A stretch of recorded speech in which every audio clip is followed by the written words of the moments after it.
Blog Talk Radio. Welcome to another hemp episode of Hemp Aware Radio. Tyler Hemp here, your hemp-entrepreneurial host, here to empower and hemp educate your hemposphere because it's important, as you all know, for food, shelter, clothing, energy, medicine, and so much more. On today's hemp educational show, we're going to be discussing hemp economics, hemp farming, hemp building, and some other really cool hemp topics that you won't want to miss. And to accompany me on today's discussion, I have amazing hemp-entrepreneur, hempsational guest, Chris Sullivan. He's the quality control plant technician at Lazarus Naturals, which is one of the leading brands in CBD and cannabinoid retail market. They've got some amazing fully integrated processes, doing extraction and some really cool products that we'll talk about.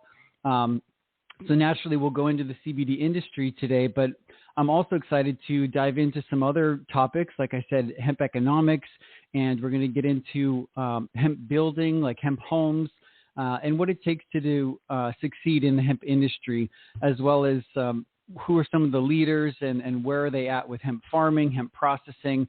But before I bring Chris on to start today's hemp episode, I just want to let you know that at Hemp Aware Radio, we believe investing in your education and investing in hemp are two crucial things that you can do for yourself, for the economy, and the planet that will ultimately make a positive generational impact. And that's why this show is so important for us to produce for you so that you can feel confident in your hemp business and help create a paradigm shift on this planet in how we live our lives and how we operate our companies. So that we can all experience the health and the wealth and the hempiness that we deserve. And one other quick thing that I wanted to let you guys know about, Hemp Aware Radio was selected as one of the top 10 industrial hemp podcasts on the web. And so to discover some other really great hemp podcasts and continue your hemp education, when you have a moment, check out blog.feedspot.com and just do a quick search for hemp podcasts. You'll see the Industrial Hemp Top 10 podcasts come up, and you can continue your hemp education. But I'm so excited to bring on Chris. So without further ado, welcome to the show today, Chris. How you doing in the PNW? And for those who don't know, that's the Pacific Northwest. Right on, Tyler. Thanks for having me. Doing pretty well here this Saturday morning. Kind of a hazy day out there with some of that smoke in the air, but we still have plenty of sun shining through and plants are growing, doing their thing. Right on. Yeah, man. This is the time of year for the blossoms to come out and those terpenes to be forming. So I'm excited to introduce our guests to you if they don't already know Lazarus Naturals and what you're doing with the company and outside of the company when it comes to hemp. But before we get into that, would you be willing to share a little bit about your background leading up to the hemp industry, how you got involved, and then maybe go into a little bit about your specific expertise and passions and goals when it comes to hemp? Yeah, definitely. Thank you. I probably most started getting involved with the cannabis plants. I'm just going to say 2001 because I can remember that year as the year that I actually wrote my first term paper for college for sociology and medicine, and I wrote about the benefits and uses of cannabis and industrial hemp in the past historically, and that was my senior year in college, so kind of dating myself there, but ever since then, I would say I've had a pretty keen interest because I did a fair amount of research on it. And at that point, I was like, what are we doing as a country by outlawing this plant? I'm certainly a fan of its, psychoactive counterpart in the THC of cannabis. And I would say that's kind of where I came from in learning how to grow this plant, doing kind of the backyard, indoor type grow type stuff. Throughout the years, and then in 2016, when we finally made it legal, we legalized the hemp plant, and I then decided I need to make a career shift out of the bicycle industry and turn full tilt towards the hemp industry and see what I can do. So I took to a 1 acre plot, cultivated it by hand, There was a bunch of sagebrush and junipers on a friend's farm where he was growing cannabis already, medical cannabis. And did an acre. I didn't make any money whatsoever. I worked really hard on it. And that's kind of the plight of all hemp farmers. At one point, you're going to kind of realize what your efforts are worth or what they're not worth, and who's making it that value. And so at that point, again, the economics of this industry were shown right in my face, and I needed to figure out, okay, what do I need to do to stay on this career path, promote this plant, and where can I go with it? And by chance, Lazarus Naturals out of Seattle was opening up a farm in Powell Butte, Oregon, and this was in March of 2018, and I applied off a Craigslist ad, and I got the job as a plant technician for them. I put the very first seeds in the ground and planted, I believe we did 72 acres that year. And I've been with the company ever since. I'm actually the longest standing employee at the farm. And I wear a number of hats. But this summer, I'm probably cut back the most on my hours. And I've spent most of my time doing like field surveys, quality control on the transplants, on assessing plant health in the field, identifying issues, pathogens that we may find and come across. This year we're farming 260 acres almost. So that's a lot of plants.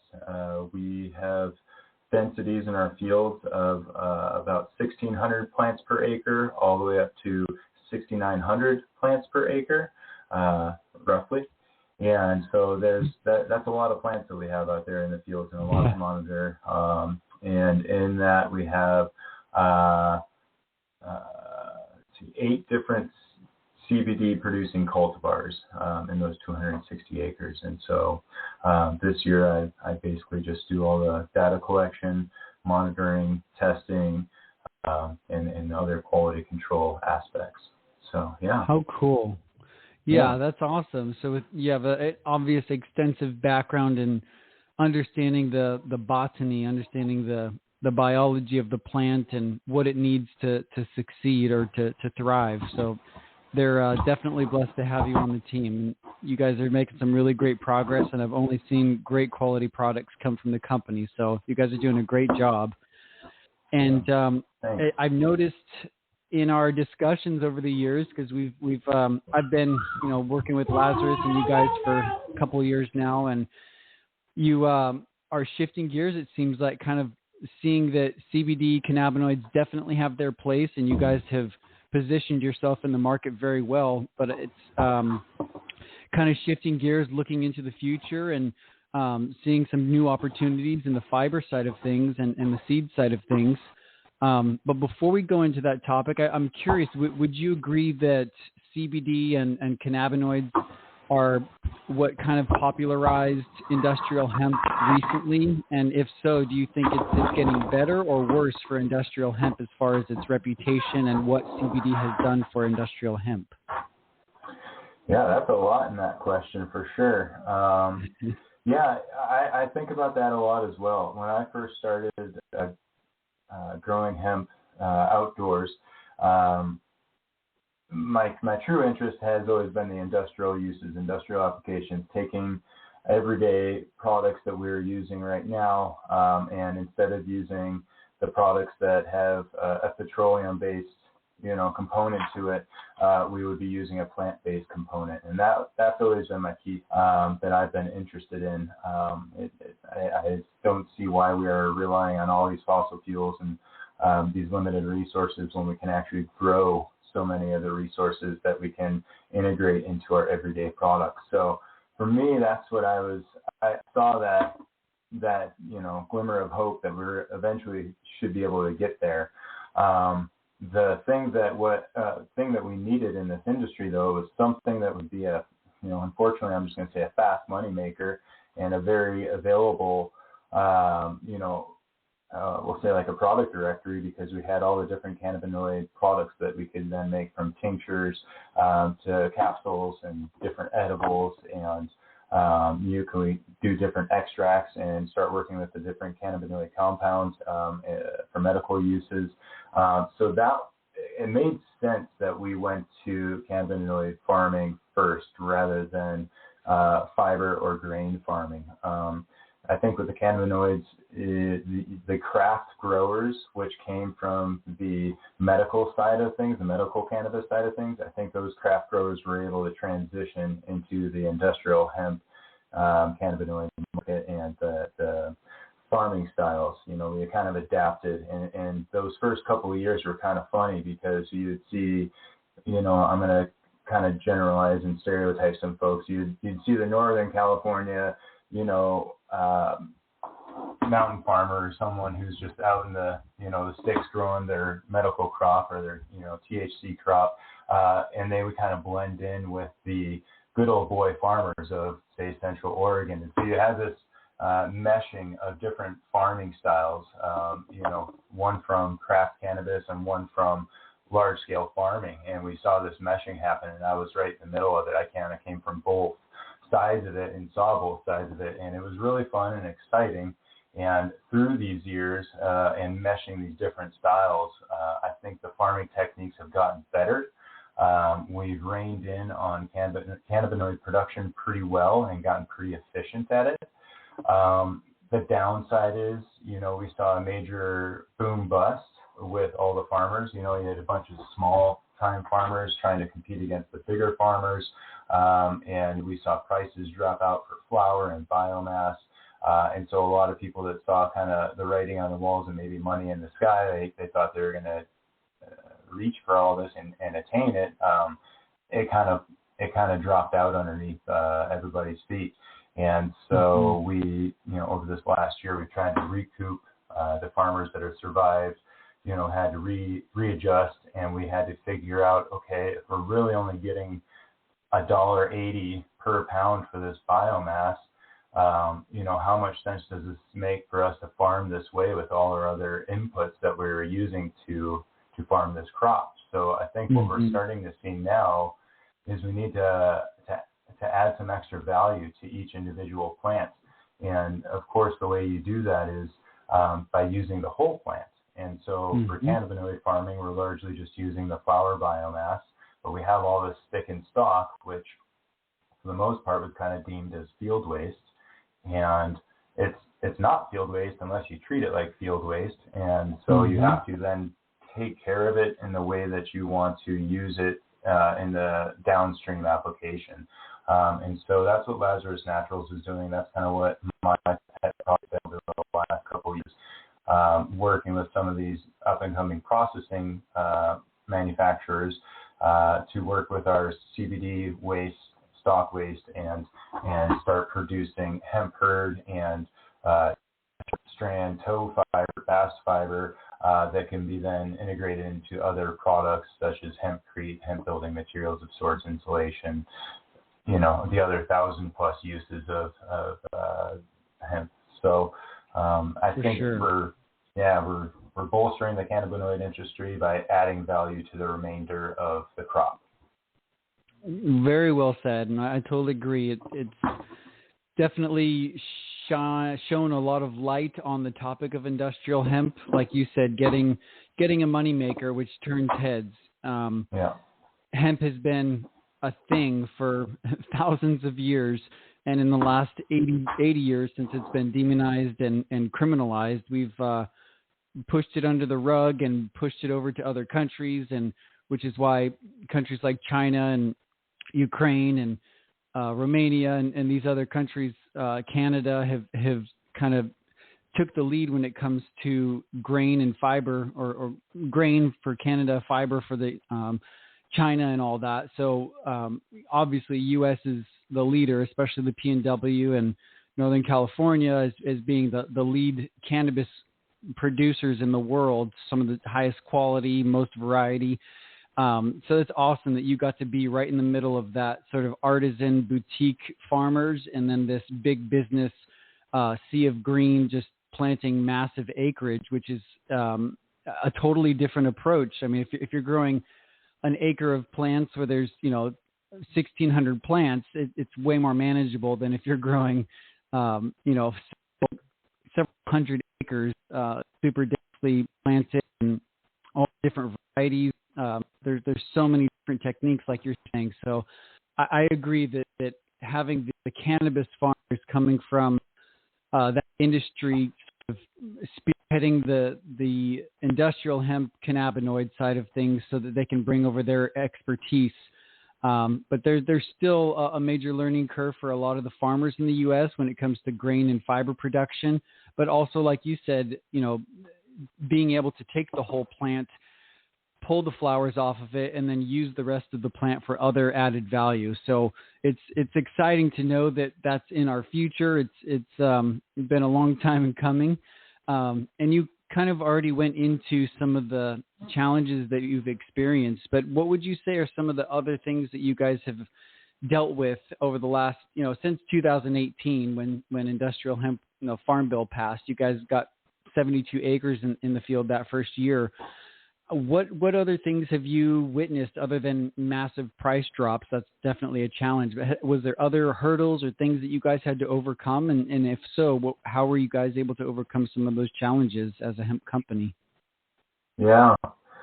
The way you farm for cannabinoids, or the way at least we are farming for cannabinoids, we have a lot of inputs to make the crop happen. So we're planting transplants into the field. So that means we're growing all of our plants from seed in seedling trays, and then having to transport them out to the field and then run them behind a transplant tractor with a crew of people that puts them by hand into the ground. And they go into the ground in these raised plastic covered mulch beds. And so there's a lot of conflict in that, in preparing those fields and making a nice bed for these transplants. And honestly, one of my biggest challenges that I have as a guy farming and a guy who's trying to improve our farming practices and create more sustainability within our industry is we need to start to reduce some of this plastic use, because the plastic mulch beds are literally miles of single-use plastic, and then our trays for transplants, they require a lot of plastics that are not necessarily reusable time after time. And so we know, again, that there are ways to become more efficient and less reliant on the type of farming that we're doing. I kind of relate this more to like strawberry farming, going into these plastic beds, or I think they farm lettuce a lot of times like this in these plastic mulch beds. And so I know that with hemp and even for cannabinoids, we can go without any plastic mulch beds. We can kind of work down our tillage in the field, so we're not disrupting our soil as an organism as much, and we can maybe use cover crops that have been crimped down to suppress weeds, to retain moisture. All the things that we're using the plastics for, we can do with more like a no-till paradigm or a farming model. And that is something that we're looking at, and we're doing different trials with. We're working with some of our extracted spent hemp as a mulch cover as well. It's one thing that we did this year is, instead of plastic beds, we just took bare beds that were kind of raised and mounded plant beds, and we just covered it with our extracted spent hemp to retain moisture, suppress weeds.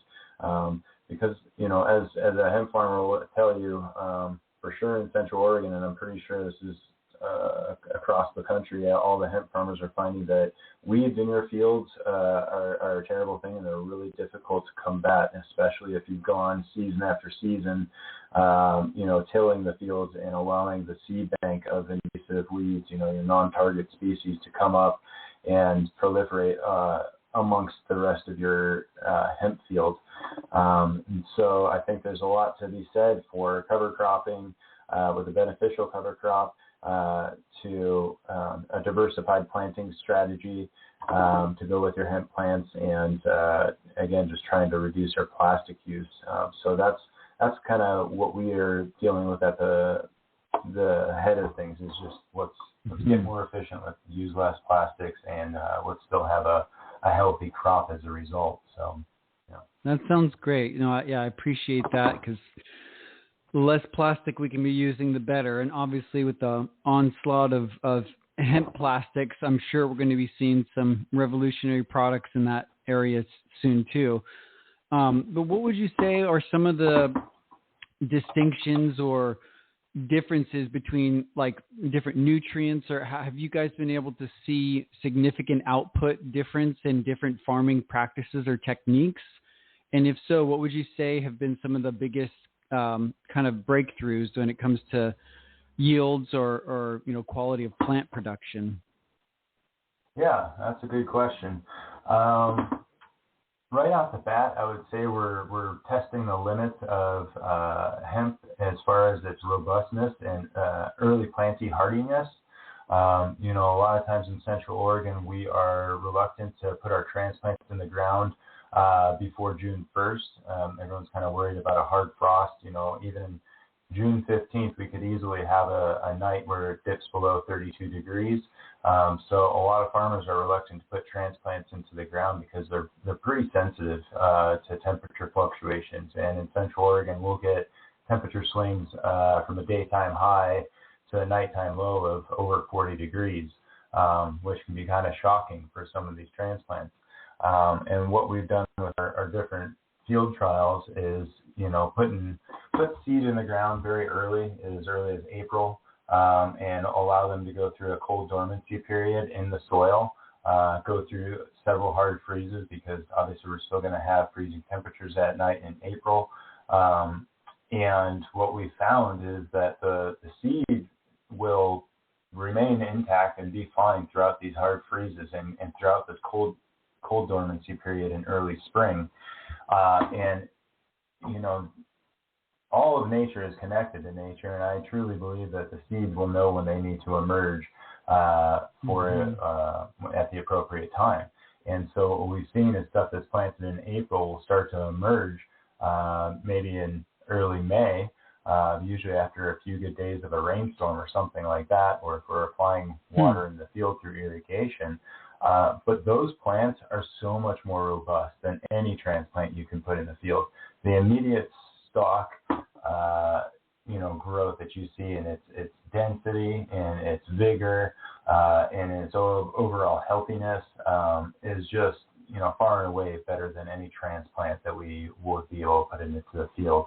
And that's just, I believe, due to like the natural, planting method that the hemp plant wants. It doesn't like to be in a little plastic container raised on a bunch of nutrients. And granted, we use all organic nutrients. We, brew compost teas, do all the good stuff, but you're still, restricting the root growth, restricting the root access to more soil, more oxygen, more nutrients by having them in these planting trays for a month. And so really, I think what we're going to see is transitioning more to direct seed approach, which again complements dual purpose planting, truly intentionally growing for cannabinoids and or also for fiber and growing for it's what we're finding is that the cultivar differences, what they will yield, can definitely play a major hand into your method for farming. And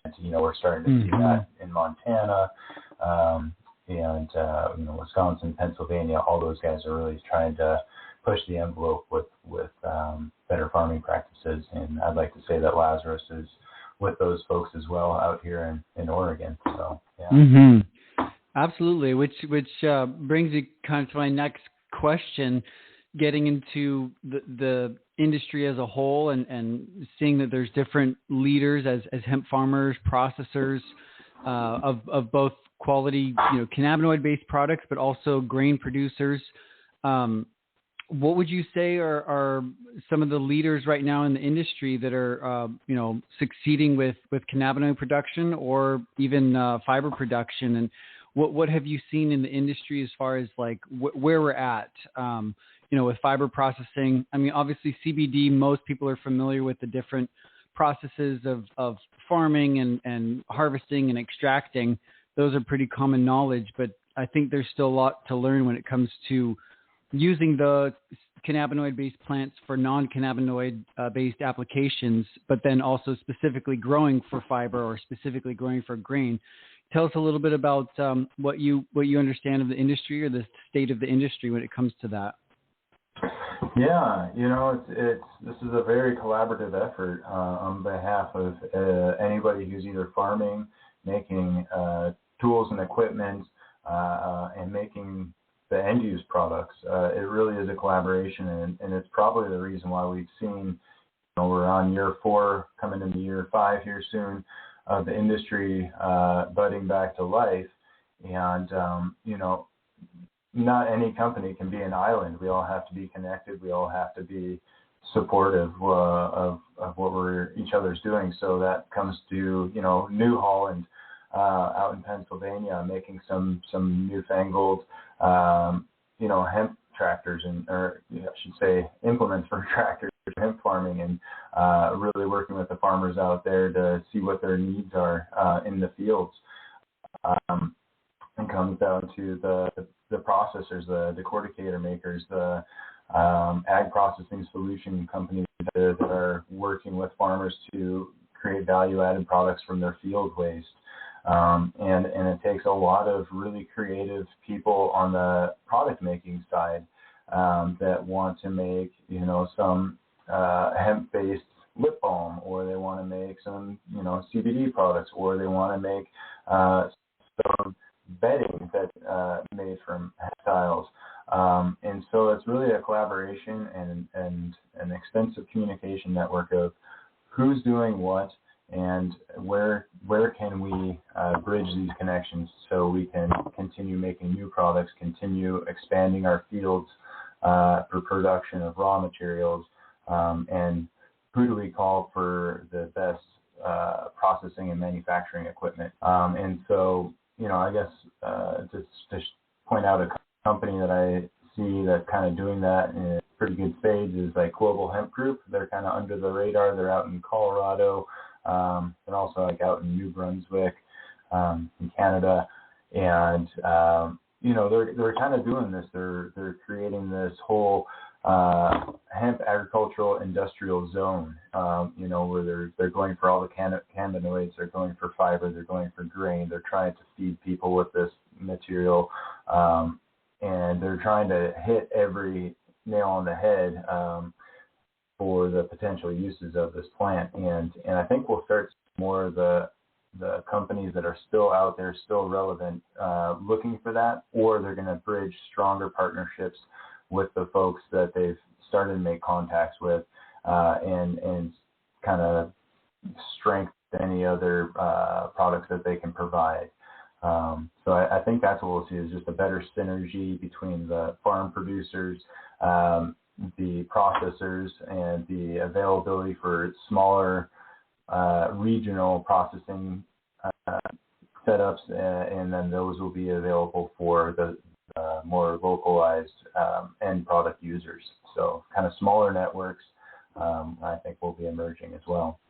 Yeah, more cooperative approach like they do in Europe, where a whole county of farmers might all pitch in together to get one particular variety of seed so that they know, all right, we're all going to grow for long fiber this year, and maybe they even pitch in to get all the equipment together and they put it in one location. I think that's been the biggest holdup with the progress of the hemp fiber industry, is that locality, is such a big key. Getting processing regions or facilities set up in different states, essentially, or even counties within different states.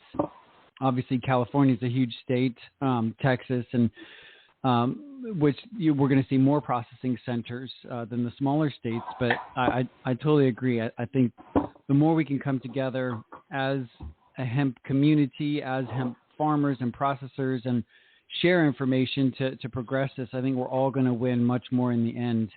And I totally agree. Global Hemp Group is doing some really good things, and there are some other groups that are still kind of under the radar. But I would say within the next 6 months, we're going to see a lot more availability of the different options of hemp fiber. I know with our company, it's slow in coming, but definitely in the background, things are hemping. So it's an exciting topic. And there are so many topics when it comes to hemp, and as a hemp-entrepreneur yourself and being exposed to cannabis and hemp for all these years, I'm curious, what would you say are some of your favorite benefits, or if you were to choose one category of hemp, whether it was seed, fiber, or flower products, what are some of the benefits that you enjoy most, like on a daily basis when it comes to the hemp plant or cannabis in general? Yeah. I can't ever deny the benefits of the whole hemp seed. That it's such a nutrient-rich seed, and it, I find it delicious, but it also can be added to so many different products to create nutritional density in these products. So I see that famine and hunger is a major issue throughout the world. And honestly, for grain, that's probably one of the best things that we could do. This can feed anything from humans to animals. So utilizing it as a food consumable seems like probably the best thing we could do for humanity, and then follow that up with the remainder of the stock and using it for shelter, so for different building materials. And that's probably what has me the most excited. Obviously, we're not seeing the most production of that stuff, but I know that's not very far down the road. I know a lot of different farms really are eyeing in on the grain production and the fiber production, and I think it's just a few more years before we really see an explosion of growth and acceptance in the different categories, whether it's the food industry or the building industry, that we just see more and more applications using a hemp product in there. And that has me super excited. The building materials, I feel like every single day I'm scanning on the internet and I find something new dealing with home or commercial construction that can incorporate a hemp derived material in there. So that's really exciting to me.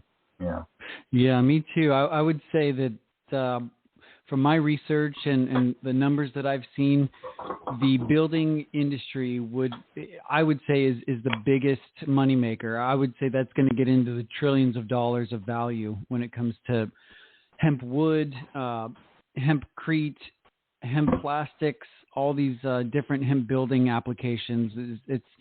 We're seeing massive increase in lumber prices and building materials. So there's not only a need financially to find a better solution, but economically, ecologically, it's just such a game changer. And there are great groups out there like the U.S. Hemp Building Association, ushba.org, that are making some great strides when it comes to regulations, coding, and certifications of hemp as a building material. So I totally agree. To have our homes built with hemp would be a revolutionary change in how we live our lives and the state of our health as a human race. We're so many people are dealing with toxic building syndrome, with mold and mildew and asbestos and VOCs and all these toxic compounds being used. It's a no-brainer for us to switch over to this. So it's going to hempen, as we say. But yeah, whole hemp seeds are definitely, I would say, like top of my list, especially when it comes to hemp foods, because like you said, you can put it in smoothies and dressings and dips and pâtés and parfaits and desserts, and it's such a versatile seed, and what a symbol of abundance, because from one seed comes trillions and trillions of more seeds. If you put that seed in the ground, you know how to use nature to nurture it, it'll grow into another plant that'll just keep producing. So those are great points, and I appreciate that. I'm just curious, being a hemp entrepreneur, and most of our listeners either have a hemp company or are wanting to get into the hemp industry, what would you say is the most fulfilling thing about working with hemp and being in the hemp industry or building a career as a hemp entrepreneur? Yeah, that's a good question. And, sometimes find myself out in the fields scanning all the plants and the acreage and thinking about that type of thing, about how great it is. Let's just first say it's not without its burdens and such. But boy, it is fun to know that we're part of the solution. I think all in all, we're really trying to do this for the benefit of humans. Hopefully, in the end, the benefit of the planet. We'll see an uptick in carbon reductions once we really start seeing seeds of green out there, sequestering and eating up all that carbon in the atmosphere, storing it into the cellulose materials, the cellulose walls of the plant and home structures. So just knowing that, I found that niche in life that has become an improvement for all rather than just a moneymaker. As I mentioned, I kind of came from the bicycle industry. I had over 20 years in the bicycle industry doing all types of things, including component design. And year after year, I was constantly making new products that were largely just disposable, and they're largely just there to facilitate our need for, fast and shiny things, which was cool, and I liked it. It was fun to make that kind of stuff. It was very wasteful, and it's there for the sheer fleeting enjoyment of us, but at the cost of all these limited resources, at the cost of pollutants in the ecosystem. And now that I've kind of shifted into the hemp industry and really we're seeing it blossom and kind of rounding itself out, and again becoming a little bit more sustainable, a bit more efficient in the farming practices. I again feel just really blessed that I can be a part of the solution with this industry and this career path. So I feel lucky for that. Yeah. Indeed. Well, very well said. So the topic of today was hemp economics, and I love this idea of transforming our economy as a whole. The word economy is the root word eco comes from the word home, and I always look at it as our home is not only the house that we live in, the four walls and the roof, but our home is our physical body that we inhabit. Our soul kind of inhabits this home, and this planet is our home. If we look at our ecology, our ecosystem, it's all our home. And so we're sharing resources and adding value, being of service to each other, utilizing this plant. But where would you say that the biggest opportunities are as far as financial investment in hemp, but also in terms of the health of our planet? What would you say is the most important things for us to focus on when it comes to hemp as far as preserving this earth and keeping it whole and healthy? Yeah, well, it's never too early to start supporting and calling out for the materials and the products that can be made from hemp. This year is a pretty scary year with the fires going on, with the rainstorms, the droughts, red tide coming in. We're clearly in a climate catastrophe, and we're at the very beginning of a tumultuous and chaotic weather pattern and climate cycle, I guess.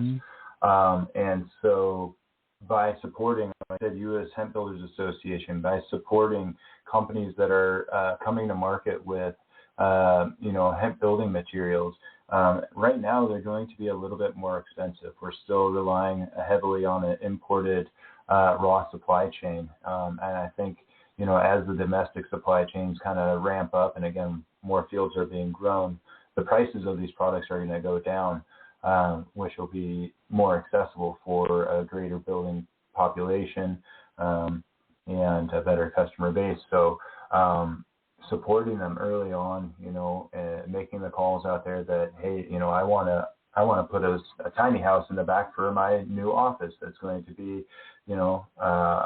a more efficient little space for me to use, or I'm going to use hemp insulation for this new house that I'm building, because, I want to support the hemp farmers that are growing it, and I want to support the people that are manufacturing it, and I want to pay. So really, we saw this with the CBD market. It took a little bit of a kickstart, a little bit of education and information to become available. It had to take a little bit of, we still don't have really doctors' recommendations too much, or ones that can really be, relied upon heavily. There are some doctors out there who will, swear by cannabinoids and their uses, but really we just need the contractors, we need the building industry to step forward and say, we want to see more hemp products on the job sites. And I'm kind of going through these steps right now myself for this hemp house that I'm actually building just south of Bend, Oregon, and working with the county officials, also working with U.S. Hemp Builders Association, and also working with Perennial Building, who is the general contractors that is going to be building this hemp house from the material from our fields this year. We have approached the county officials, and they are nothing but all smiles when they are finding out that we can use hemp insulation, hempcrete, hemp wood flooring, and they're all about it. They just need to go through the formalities and permitting and making sure it is a good, viable, competitive product when we're going head to head with conventional building products. And really, that's not that difficult as far as performance. Basics, like we're seeing that it is very performance competitive with anything conventional, and certainly way more non-toxic and way more renewable. And let's not forget the carbon sequestering factor of growing it in the field in a regional space where we're not trucking it for thousands of miles and burning up that petroleum. So it's really exciting. Yeah, very well said. I agree. It's if there was kind of what I mentioned before, I really believe that the construction industry is going to be the biggest part of the hemp industry moving forward. Of course, fashion is super huge, clothing, fabric stuff, but there's still some major progress that we need to have when it comes to hemp long fiber processing as far as the whole infrastructure there. So thank you so much for your time. I'd love to go further. We just have a couple minutes left, and I'm sure we'll have more conversations into the future, but you've been super insightful and helpful. As a parting question, what would you say are some of the main goals for Lazarus Naturals? How can people learn about you guys or get involved with the company, and where do you see yourselves going into the future? Oh boy, well, I'm going to surprise you a little bit and say it's not necessarily all in hemp. Certainly folks can find out what Lazarus Naturals is up to at lazarusnaturals.com. We've got a very devoted blog site that kind of tells you what the happenings are in the field and in the lab, and what new products are out there. And one thing that we've been doing at the farm over the last year is kind of starting to do some mushroom cultivation.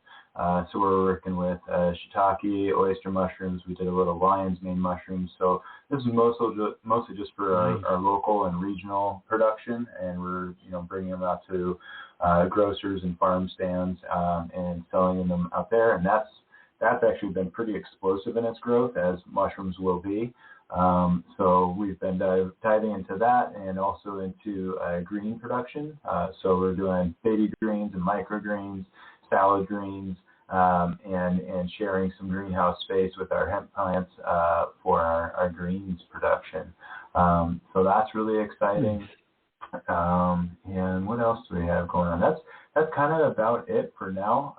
Like I said, I think in 2022 you're going to see some of our Lazarus Naturals hemp hurd available, and Lazarus Naturals short strands tow fiber available for your needed application. So again, just kind of diversifying as much as possible. And the team at Lazarus is a really dedicated crew, and enough good things about how the company has evolved and developed. As I say, you've known them for years, and it's a lot of hard work. It's a lot of shuffling the feet and being nimble. So and I will say one last thing. I have the Cascade Hemp Concept Home, CascadeHempConceptHome.org.